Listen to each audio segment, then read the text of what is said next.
Muy bien, vamos a continuar por acá. A ver, estamos hablando de que, bueno, la normativa tributaria habla de que esta persona que presta este servicio no va a recibir los 200 pesos, pues va a recibir 168 bolivianos por concepto de la prestación de este servicio, ya que estos 32 bolivianos restantes que se le ha retribuido lo va a hacer directamente la empresa solicitante. La empresa Nueva Sol va a tener que liquidar y pagar en estos formularios correspondientes 604 y 410 directamente a la administración tributaria en condición de agente de retención.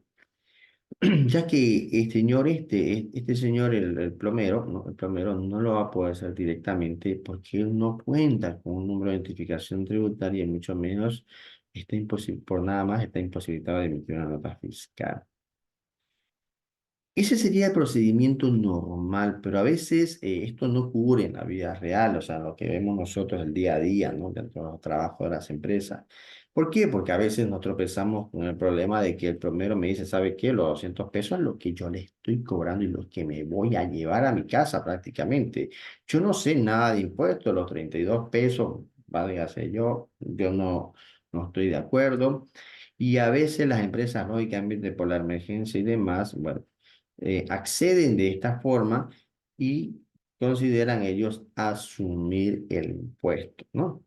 Entonces, fíjense, nace una figura que está fuera de la ley, pero que, bueno, es lo más usual en las empresas donde ya asume la empresa esta retención. Es decir, que el gasto real de la empresa no va a ser los 200 porque los 200 es lo que le voy a pagar al trabajador, va a ser 200 más el impuesto de retención. Muy bien. Y ojo que no va a ser 232, va a ser 200 más 32, o sea, va a ser un valor mayor que 232, porque no se olviden que estos 32 sale sobre la base de los 200, pero si yo voy a aplicar como base 200 para no incrementar y llegar al valor del 100% aplicando la regla 3 simples y partiendo y entendiendo que el 16% es un valor porcentual que está en función a la base, pues lógicamente tenemos aquí ya el problema de tasas efectivas y nominales, ¿no? Cosa que no debería darse, pero bueno, aquí se da. Tendremos que tomar en cuenta esa situación. Bueno, pero ese ya es otro tema. Lo que sí me refiero es que aquellas empresas que decidan, en este caso, asumir la retención, la empresa, y no así aquella persona que nos presta el servicio o nos vende un bien, hay que tomar en cuenta que la normativa no lo establece así y en el caso de que esta transacción evidencie que la empresa fue quien pagó el tributo bajo la figura de que ellos fueron los que asumieron, esta transacción no sería válida para temas de liquidación del IWeb, dejando de lado prácticamente la aplicación de este procedimiento, ya que lo que se busca es justamente validar ese gasto para ese impuesto. ¿Por qué? Porque la normativa en ningún momento establece de quien debe asumir esta retención es el que solicita el servicio o el que compra el bien. Es por eso que es importante en cada una de estas operaciones donde nosotros vamos a asumir el impuesto, tener toda la documentación que respalde y que de cierta manera pueda demostrar que el valor del servicio de este señor primero pactado no fue de 200, sino fue que sí de 250, del cual nosotros hemos aplicado la retención aplicando el 16%, que fueron 50 pesos, y el cual se le pagó los 200 pesos. ¿Ok? Es decir, tenemos que tener una nota por servicios por el valor total más la retención. Y no así la nota o proforma de servicios por los 200 pesos, donde nosotros decimos que a este 200 le sumamos la retención. Si nosotros exponemos así en nuestros registros contables, esta transacción va a ser invalidada para temas de liquidación del IWeb. ¿Por qué? Porque la normativa en ningún momento habla de que nosotros como empresa debemos asumir esta retención y no podemos entonces mostrar esa situación en este registro contable de retención. Ya, eso es importante aclararlo aquí. Esto es válido para el tema de servicios como también el tema de compra de bienes. ¿Ya? Cuando en términos eh, técnicos le llamamos a esta operación cuando nosotros asumimos una retención, el grossing up, y la normativa tributaria habla de que el grossing up no es deducible, es decir, donde yo al costo estoy agregando el impuesto, a eso le llamo agregar algo, en este caso el impuesto, y eso no es gasto deducible. Entonces, en ningún momento debo demostrar en esta transacción que he aplicado un grossing up, ¿ok? Muy bien, sigamos, no nos quedemos mucho en esto porque necesitamos avanzar. Muy bien, con el tema de la compra de bienes, ¿no? Voy a volver un poquito más atrás. Y a ver, ¿qué es lo que pasó con el tema de servicios antes de lo que fue la migración y lo que establece el decreto 4850, el cual establece de que los profesionales independientes que antes liquidaban el IVA de forma anual, ¿no? Como contribuyentes del IVA bajo una base presunta pasan al RC-IVA de forma trimestral, pues también afectó a lo que fueron las retenciones por servicio, porque antes, con el tema de servicios, aplicaba el IVA, ¿no? Y aplicaba el IT. Es decir, antes de esta normativa, de este decreto supremo 4850, la retención del IVA era 12,5 y la retención del ITER era 3, es decir, la retención por servicios era del 15,5 y no así el 16%. Pero al aplicarse la decreto supremo 4850 y a pasar los profesionales independientes que prestan servicio al RCIA, pues también el régimen de retención se tuvo que trasladar o cambiar del IVA al RCIA y por ende se aplican estos formularios y lógicamente también tenemos una alícuota distinta para el RCIVA. Ese es uno de los grandes cambios con relación a el régimen de retención por concepto de servicio. A partir de cuando hubo esta modificación, a partir del 1 de enero de esta gestión 2023. Ya tomen en cuenta eso. Muy bien, ahora con el tema de bienes, esto no sufrió cambios. Cuando nosotros realizamos compra de bienes muebles, ¿no? A personas naturales, en el cual no existe una nota fiscal, ¿no? Nosotros debemos hacer la retención del 8%, el cual estaría detallado por los siguientes impuestos. El impuesto de utilidad de las empresas del IUE, el 5% y el impuesto a las transacciones 3%, haciendo un total del 8%. Fíjense que aquí ya aplica el IVA, aquí no hubo cambio, ¿por qué? Porque este es un bien. Muy bien, y antes en el servicio aplicaba también el IVA en este mismo formulario del 12,5, pero como pasaron los profesionales al RCIVA, entonces se cambió ya el IVA por RCIVA. Tomen en cuenta eso porque hubieron muchos colegas que no tomaron en cuenta esta situación y cuando liquidaron retenciones en enero de 2023, pagaron o liquidaron el IVA, siendo de que no deberían liquidar esa retención, ¿no? Incluso hicieron una retención menor, tomen en cuenta eso. Entonces, 570, 5% y 410, 3% para IWE y T, ¿no?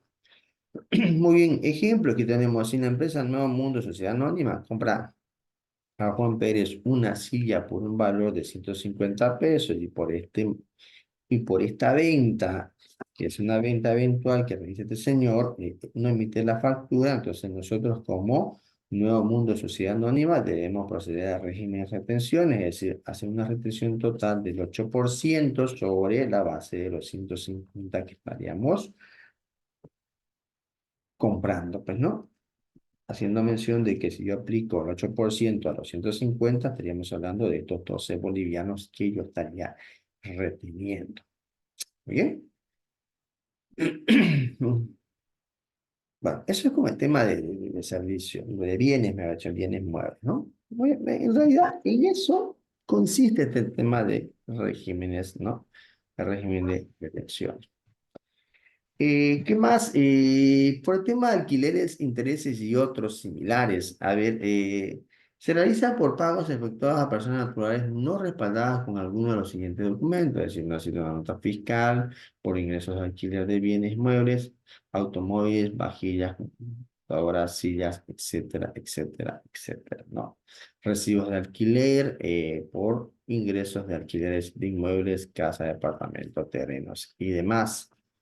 Y por también puede darse por el tema de NIC por percepción de intereses bancarios, que este deberá estar inscrito en el RCIVA. Fíjense, a ver, ¿qué es lo que pasa con el tema de las retenciones de alquileres, intereses y otros similares?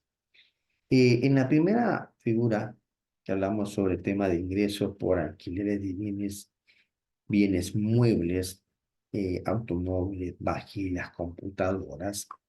Esto sucede, pues no sucede cuando yo realizo prácticamente el tema de alquileres. Yo puedo alquilar un vehículo, puedo alquilar vajillas para un evento, computadoras, sillas para un evento, computadoras para cierto trabajo específico, que hay empresas que lo realizan, y que si no nos emiten factura, deberíamos aplicar a un régimen de retenciones igual.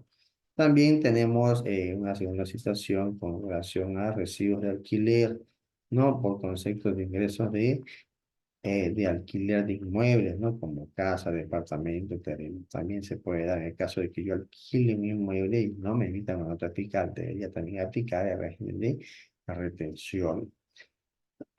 También para aquellos que contribuyentes que si bien generan intereses, ¿no? Por la tenencia de cuentas bancarias y que estos no tienen ni, pues lógicamente la institución bancaria debe cumplir como agente de retención.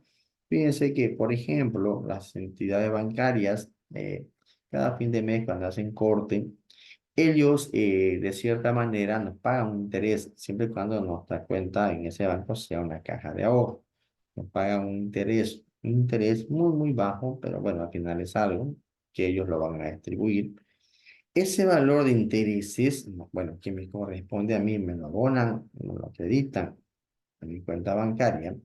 Y inmediatamente el banco, como evidencia que yo no tengo un número de identificación tributaria, ellos deben fungir como agente de retención y me aplican la retención del 13% del RCIVA por concepto de estos intereses bancarios, ¿no? Por eso yo en mi extracto bancario, cuando lo recibo como persona natural, por concepto de mi cuenta de ahorros, evidencio, qué sé yo, al 30 de noviembre que el banco me pagó unos intereses y al mismo tiempo me debitó un importe mucho menor a los intereses por concepto de impuesto RCI. A eso se refiere con este tema de intereses bancarios. Muy bien. ¿Qué más? Por alquileres, intereses y otros similares, aquí tenemos qué impuestos aplicarían el RCIVA y el impuesto a las transacciones. Aquí tenemos un ejemplo por el tema de intereses y alquileres, ¿no? Aquí tendríamos el RCI a 604, el 13% y este 3%, es decir, una retención de 16%, ¿no? El mismo caso que vimos, en este caso es netamente por un alquiler de un inmueble en el cual yo no percibí una nota fiscal, es decir, yo necesito también aplicar este régimen de retención. Retención de bienes o a beneficiarios del exterior. A ver, aquí en el tercer punto, esto es importante. Quienes paguen o acrediten o remitan a beneficiarios del exterior rentas de fuente boliviana deberán retener y pagar los siguientes impuestos. ¿Qué es lo que pasa aquí? Resulta de que si en Bolivia sabemos que en temas tributarios los impuestos se aplican en función al principio de la fuente. Si de fuente boliviana, pues tendríamos que aplicar todo lo que establece la normativa tributaria de nuestro país. Esto da lugar a que, de cierta manera, nosotros tenemos obligados también a realizar retenciones, ¿no? A beneficiarios al exterior, es decir, por cualquier compra de un bien o servicio que, bueno, sea, en este caso, realizado fuera del territorio nacional, pero que el pago sea de fuente boliviana, sea recursos de operaciones normales de Bolivia. Ok, en estas situaciones deberíamos aplicar y llenar el formulario 530 para el IUEB. Su porcentaje de retención es el 12,5 y la ley, ¿no?, que habla justamente sobre esta retención es la ley 843 en su artículo 51 y el decreto supremo 24051 en su artículo 34. ¿Ya? Tomemos en cuenta esta situación. ¿Muy bien? Esto por beneficiarios del exterior. No sé si tenemos aquí un ejemplo, no tenemos un ejemplo, pero ¿cómo se puede dar este tema de retención de un beneficiario exterior? Es cuando la empresa, por ejemplo, contrata el servicio de una empresa o un profesional del exterior que de cierta manera necesitamos que dé una capacitación a nuestro personal. Y lógicamente esta persona lo hace desde el exterior, no lo hace en Bolivia, ¿no? Lo viene a Bolivia a realizar, porque si viene a Bolivia aplicaría otros impuestos por concepto de retención.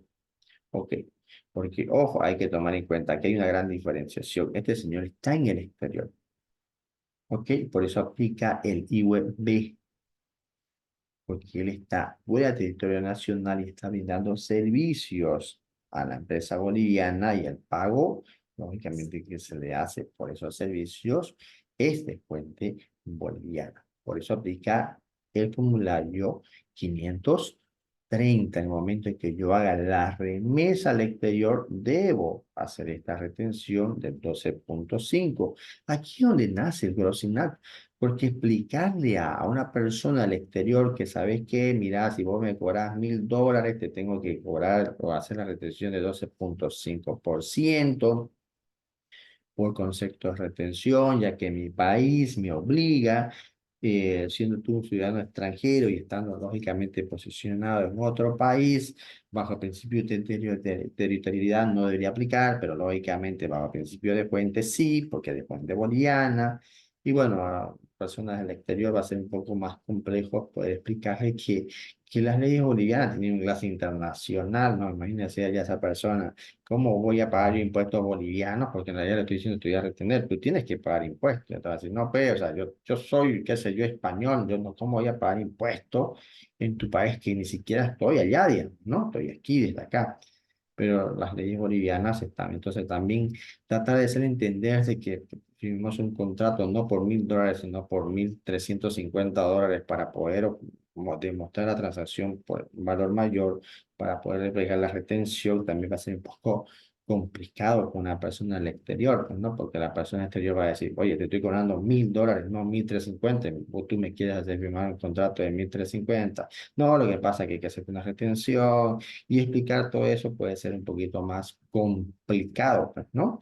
Mucho más que si la persona ya tiene que pagar impuestos y poner el importe mayor va a tener que pagar también impuestos, entonces complicado, ¿me entiendes, no? Entonces aquí se aplica el gross INAC, ¿no?, correctamente, en el cual va a tener que asumir la retención la empresa, pero va a tener que tomar en cuenta que la empresa no va a poder deducir este gasto, ¿no? Para tema de liquidación del IVA. Muy bien, pero aquí aplicaría el 530, 12,5 y estaría marcado en lo que es la ley 843, artículo 51, decreto supremo 24051, artículo 34. Muy bien, sigamos. Lugar y fecha de vencimiento para liquidación de este impuesto. Bueno, las retenciones efectuadas deberán presentarse en los formularios señalados anteriormente. Sí, en el formulario 530, si es beneficiario exterior, 604 o 410 si son retenciones de RCI o IT, ¿no? Hoy fue el 570, ¿no? Dependiendo, ¿no?, del mismo impuesto, pero estas retenciones deben realizarse y deben estar presentados a la administración tributaria hasta la terminación del NIC, ¿no?, que tenga el contribuyente, es decir, entendiéndose desde el 13 que arrancarían los contribuyentes, no digo arrancarían, sino terminarían los contribuyentes que terminan su NIC en cero, es decir, desde el primero hasta el 13 y así sucesivamente hasta llegar al día 22 de cada mes, ¿no? Desde el primero a 22 para aquellos contribuyentes que tienen su terminación de NIC en 9, ¿no? Hay que También aclarar de que aquí aplica el tema de los días hábiles. El vencimiento que hay un día en hábil debe recorrerse al inmediato día hábil siguiente, sin modificar el vencimiento de los otros números de ley o terminaciones del mismo. Datos importantes, ¿no?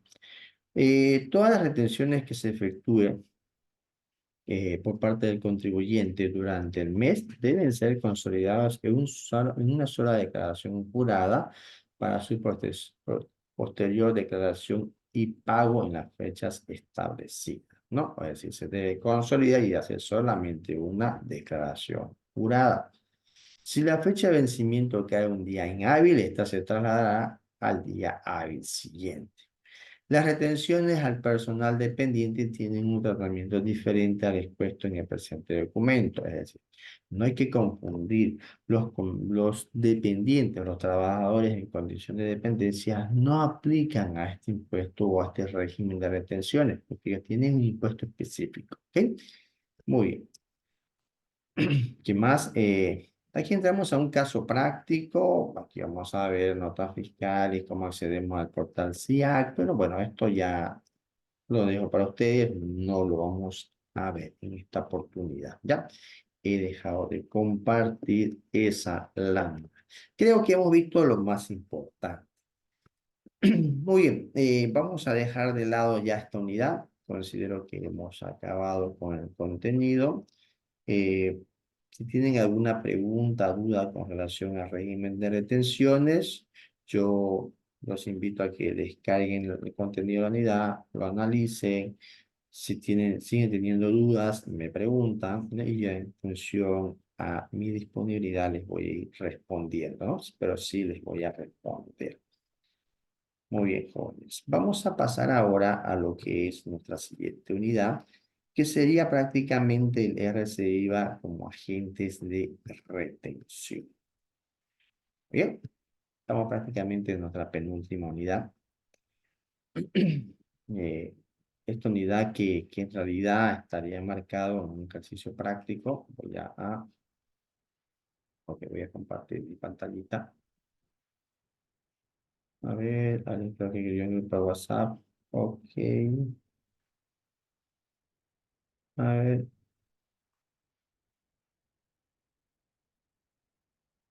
creo que alguien lo sacó del grupo, dice. Ok, bueno. Muy bien por ahí. Todo está por acá y por acá. Muy bien. Excelente. Estaba viendo los mensajecitos de WhatsApp para que no tengamos nada pendiente por ese lado. A ver, vamos a partir ahora la unidad de RCI. Muy bien. Vamos a entrar a ver nuestra quinta unidad y penúltima relacionado a lo que es el análisis de la normativa y casos prácticos del RCIVA en condición de dependencia. ¿Se acuerdan que en el tema anterior hablábamos con el tema de los dependientes, los trabajadores en condición de dependencia? Bueno, aquellas personas que perciban ingresos a través de la contraprestación o venta de la fuerza de trabajo, llámese esta fuerza de trabajo o trabajo intelectual, y que estén bajo una nómina salarial y estén enmarcados en lo que establece la Ley General de Trabajo, pues también la normativa establece de que estas personas están alcanzadas por el RCIVA, pero como agentes de retención, ¿no? Es decir, que debe elaborar y determinar la retención es el empleador, el cual va a fungir como un agente de retención, ya que el trabajador no tiene NICPA y no puede hacer el pago de este impuesto directamente. Muy bien, de eso se trata el RCIA como agente de retención, que está anexo a lo que es la planilla tributaria que debe elaborar el empleador para el control. Hay cambios, ¿no? Hay un poco de cambios también con este tema. A ver, voy a ponerla aquí y para.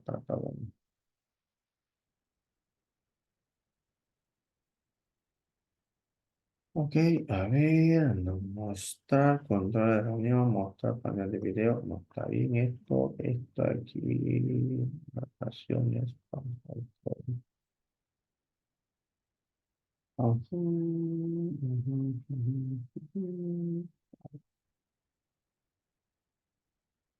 Uy,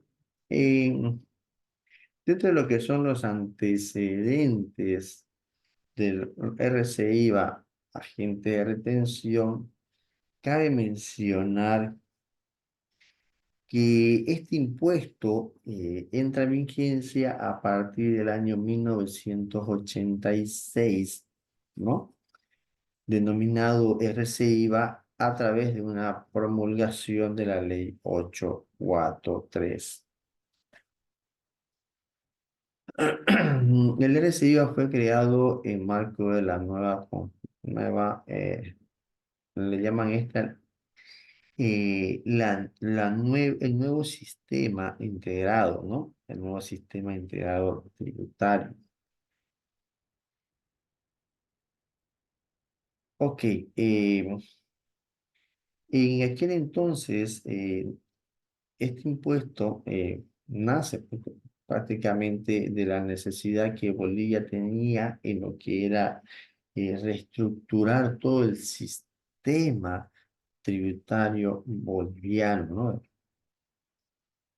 ¿no? Con relación a lo que era salir de ese déficit fiscal.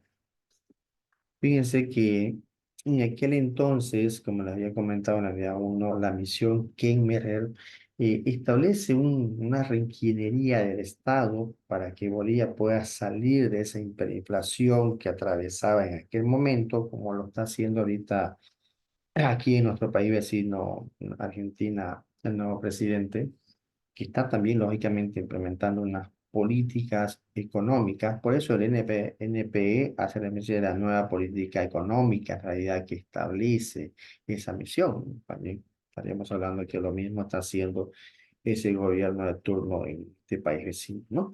Entonces, una de las medidas en aquel entonces justamente era establecer un nuevo sistema tributario boliviano. De ahí nace, ¿no? La ley de reforma tributaria, la ley 843. Esa ley 843 que crea el RCIVA, ¿no? Como marco, ¿no? Ley marco de lo que era la nueva política económica, ¿no? Que el Estado boliviano estaba implementando, ¿no? Esta nueva política económica implementada en 1985 y que tendría como base, ¿no? El decreto supremo 21060, ¿no? Fíjense que el decreto supremo 21060, aquí el decreto supremo eh, importantísimo, base de todo lo que es el actual sistema de política económica que tiene nuestro país, ¿no? Fíjense ahí, entonces, de ahí nace prácticamente este impuesto, el RCI. Bueno, vamos a pasar un poco a la siguiente. Ahora, lo siguiente, cuando hablamos de la finalidad del RCIVA, también hay que hacer mención de que este impuesto lo que busca es complementar al impuesto de valor agregado. Hay que entender que el IVA alcanza casi el 99% de todos los contribuyentes, pongámosle el 95% de los contribuyentes, las personas. Y el saldo que quedaba, pues, lógicamente, fue fue cubierto por este RCIVA, ¿no? Porque estarían fuera del alcance del objeto del IVA todos aquellos trabajadores que perciben ingresos en condición de dependencia. Entonces se crea este impuesto para llegar y alcanzar también a este grupo de personas. Por ende, se considera que el RCIVA es un impuesto complementario al valor agregado IVA. Por eso también hace mención la normativa que su alícuota es el 13% y que también establece un mecanismo de compensación por las facturas de consumo de bienes y servicios que los sujetos pasivos del impuesto pueden compensar con este impuesto. Estas facturas estas facturas que deben cumplir ciertos requisitos de acuerdo a la reglamentación que la Administración Tributaria ha establecido, deben cumplir esos requisitos para que podamos activar el mecanismo de compensación. ¿Qué más? Mm, a ver, el impuesto, el IRS-IVA,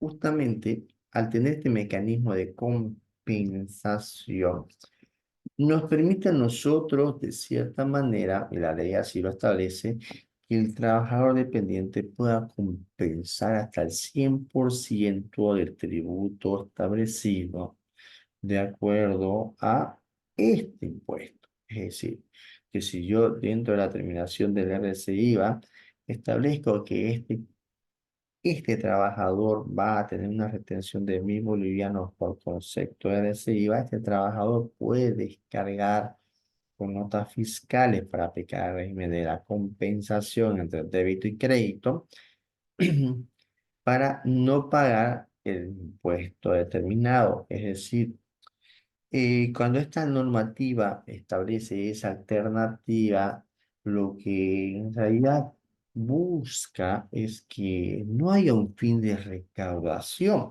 Porque en el momento en que a alguien le digo, ¿sabes qué? Mira, vos me des 1.000 pesos, pero me lo podés compensar esa deuda con, qué sé yo, con horas de tarjeta, cualquier cosa que yo le dé opción que él va a poder tener acceso. Entonces, lógicamente, esto significa que él va a buscar los mecanismos para compensar en la mayor parte de las posibilidades y al final la recaudación por este impuesto va a ser menor, ¿no?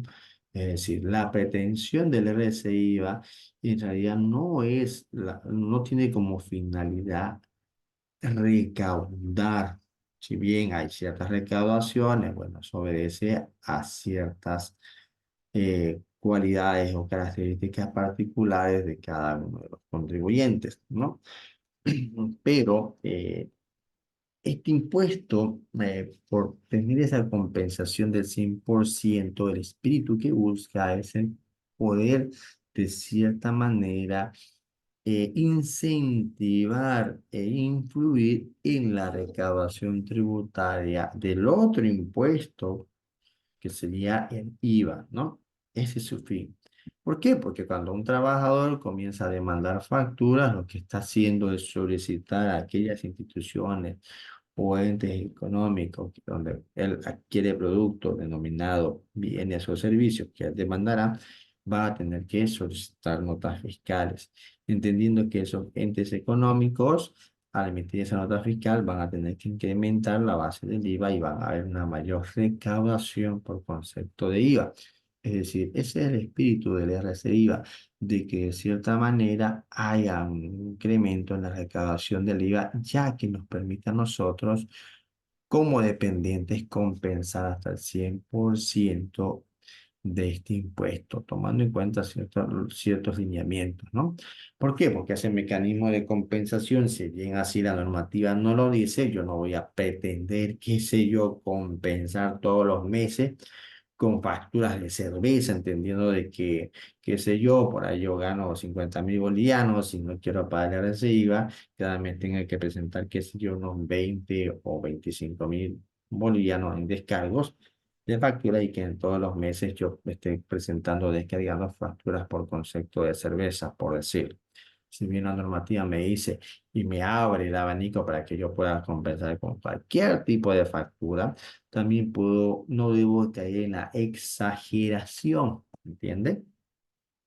Tampoco voy a pretender yo comprar cerveza durante 5 años, pero no pagar este impuesto, ¿no? Porque nadie se sale sano juicio compra cerveza, ¿no?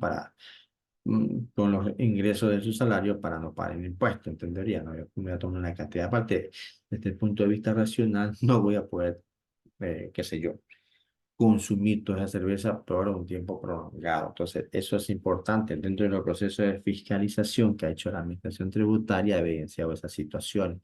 Entonces, deben haber, lógicamente, compensación de facturas, pero sin caer, lógicamente, en la exageración. ¿Ya? porque eso es irracional. Bueno, este mecanismo de compensación del 13% con facturas obliga a los vendedores de bienes y servicios a cumplir con deberes fiscales a los consumidores que exigen con los vendedores de notas fiscales. Pues, es decir, obliga a aquellas empresas a las cuales estos trabajadores demandan estos servicios o bienes que emitan notas fiscales. Eso va a incentivar, como les dije, en la recaudación del IVA. El alcance, bueno, este impuesto grava fundamentalmente a todos los ingresos de las personas que trabajan en relación de dependencia y los ingresos de las personas naturales y sucesiones indivisas que perciben ingresos que no estén alcanzados por el IVA. A ver, fíjense que el RCIVA entonces grava a todos los trabajadores que perciban ingresos y que están bajo condición de dependencia, como también aquellos contribuyentes que perciban ingresos y que por el objeto de la actividad estos no están alcanzados por el IVA. Aquí estamos hablando de que también estarían alcanzados otro tipo de contribuyentes y que no estarían alcanzados por el IVA y sí por el RCIVA, teniendo en cuenta de que esta definición del alcance habla de los contribuyentes en condición de dependencia y los contribuyentes de reciba en condiciones directas, ¿no? Aquí está hablando justamente de eso. Ya vamos a ver más adelante quiénes son aquellos que perciben ingresos y que no serían objeto del IVA, pero que así están alcanzados por el RCIVA. Bueno, ya eso lo vamos a ver en la siguiente unidad 6. Ok, ¿qué más? A ver, definición de la persona natural. La persona natural es aquella persona física capaz de adquirir derechos y contraer obligaciones establecidas de acuerdo a ley.